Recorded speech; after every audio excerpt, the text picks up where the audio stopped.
আসসালামু আলাইকুম। কবটেক বাংলার পক্ষ থেকে সবাইকে স্বাগতম। শিক্ষার্থী, আশা করি তোমরা প্রত্যেকে ভালো রয়েছে, সুস্থ রয়েছে এবং পরীক্ষা দিচ্ছ তোমরা এসএসসি 2025 কারিগরি শিক্ষা বোর্ডের অধীনে। তোমাদেরকে শুভকামনা জানাচ্ছি এবং সাধুবাদ জানাচ্ছি যে খুব ধৈর্য সহকারে খুব ভালোভাবে অনেকগুলো পরীক্ষা শেষ করেছো। তো আমাদের আর মূল যে পরীক্ষা দুটি বাকি আছে, একটা হচ্ছে 4 সাবজেক্ট, আমরা কৃষি শিক্ষা, উচ্চতর গণিত ইত্যাদি ইত্যাদি, আর ইংলিশটা বাকি রয়েছে, এছাড়া প্র্যাকটিক্যাল পরবর্তীতে। তো পরবর্তী যে পরীক্ষা 4 সাবজেক্ট, চতুর্থ বিষয় বা চতুর্থ বিষয়টা আমাদের পরীক্ষা কেন গুরুত্বপূর্ণ সেটা নিয়ে একটু কথা বলে শেষ হচ্ছে খুব দ্রুত শর্টকাট। দেখো, আমরা যারা পরীক্ষা দিচ্ছি অনেকের অ্যাডমিট কার্ডে কৃষি শিক্ষা সাবজেক্টটা নাই, কারণ 9-এ কৃষি শিক্ষা সাবজেক্ট হয় ফেল আসছে, অথবা কৃষি শিক্ষা সাবজেক্ট 9-এও ছিল না, আসে নাই।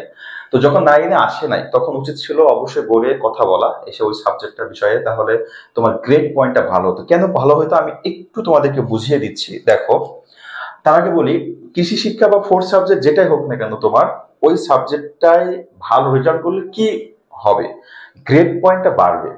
কতখানি বাড়বে সেটা একটু আলোচনা করছি। দেখো, মনে করো তোমার কৃষি শিক্ষাতে আমি তোমাদেরকে বুঝিয়েছি, কৃষি শিক্ষায় মনে করোতে তুমি A+ পেয়েছো। তো A+ মানে কি, জিপিএ তোমার কত হবে, 5 হবে না A+-এ?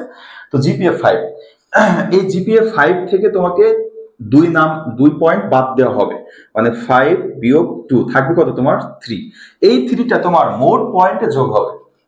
যেমন আমি তোমাকে এমনিই বুঝাচ্ছি, মনে করো তোমার 4টা বিষয় আছে, বাংলাতে তুমি 4 পেয়েছো, ইংলিশে তুমি 4 পেয়েছো, আর হচ্ছে ম্যাথমেটিক্সে তুমি 4 পেয়েছো, এবং হচ্ছে আরেকটা সাবজেক্ট বিজিএস, বিজিএস এ তুমি মনে করো 5 পেয়েছো, এরকম।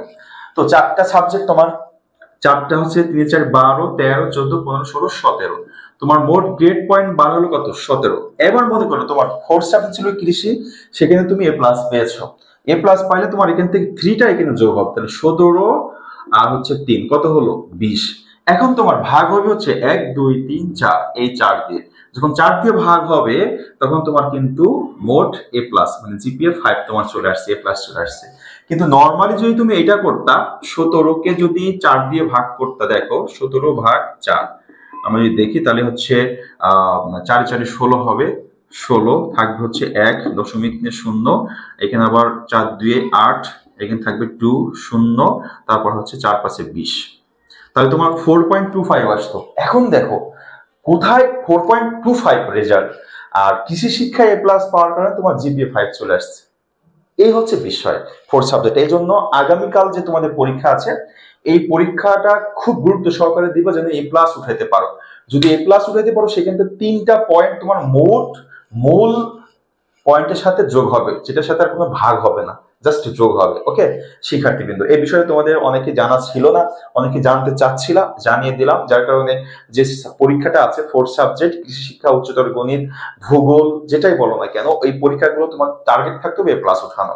আর যাদের 9-এ কৃষি শিক্ষা ফেল ছিল, অথবা 9-এ অ্যাডমিট কার্ডে আসে নাই, অথবা 10-এ আসে নাই, তোমার এই পরীক্ষাটা দিতে পারবে না, তোমাদের এই এক্সট্রা মার্কটা যোগ হবে না, কিন্তু রেজাল্ট পাস আসবে, এটা নিয়ে কোনো টেনশন করার কিছু নাই। এরকম পয়েন্ট থাকবে, তোমাদের মূল পয়েন্টটা থাকবে জিপি এর সাথে। এই কোর্স যে এক্সট্রা মার্ক প্লাস পয়েন্ট আমাদের, ওইটা কিন্তু যোগ হচ্ছে না, এই জন্য তোমার গ্রেড পয়েন্টটা কম হবে। হ্যাঁ, সেক্ষেত্রে অনেক সমস্যা আছে, কলেজে ফর্ম উঠানো ইত্যাদিতে অনেক সমস্যা। সেক্ষেত্রে তোমাদের 9-এ যখন এমন হয়েছিল, অবশ্যই বোর্ডে কন্ট্যাক্ট করে, বোর্ড চ্যালেঞ্জ করে, যেভাবে হোক স্কুলের সাথে যোগাযোগ করে ঠিক করার দরকার ছিল। শিক্ষার্থীবৃন্দ, আজকে এখানে পরবর্তীর যে পরীক্ষাগুলো রয়েছে সেই পরীক্ষার জন্য শুভকামনা রেখে শেষ করছি। কবিটা বাংলার সাথে থাকো, যারা এখনো চ্যানেলটিকে সাবস্ক্রাইব করো নাই সাবস্ক্রাইব করে নাও। যারা ফেসবুকে দেখছো, অবশ্যই ফেসবুকটা ফলো করো, বন্ধুদের মাঝে বেশি বেশি শেয়ার করো। আল্লাহ হাফেজ।